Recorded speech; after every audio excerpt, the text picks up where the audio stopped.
Hello বন্ধুরা, দেখি তোমাদের দিদি ভাই কি করে। বাবা, কি করছো অম্বিকা? সকালে সবজি রান্না করব, তার প্রস্তুতি করছি।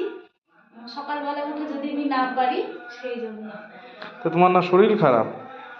শরীর খারাপ করলে তো আর খাওয়া বন্ধ করা যাবে না, খেতে তো হবেই।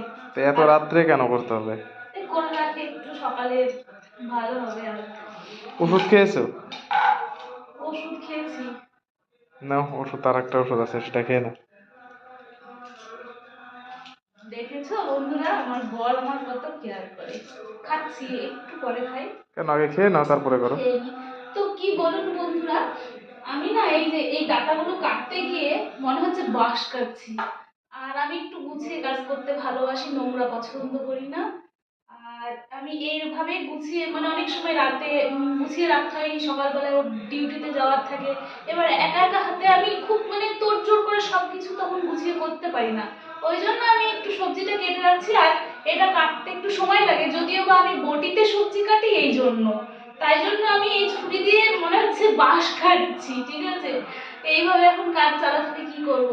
ঠিক আছে, অনেক রাত হয়ে গেছে বন্ধুরা, সবাই ঘুমিয়ে পড়ুন। এই ভিডিওটা যাবে কালকে সকালবেলায়, ঠিক আছে? Tata, bye bye. আমি এখন এই যে আলু গাজর শুকিয়ে গেছে, এখানে তো ভীষণ গরম পড়ছে।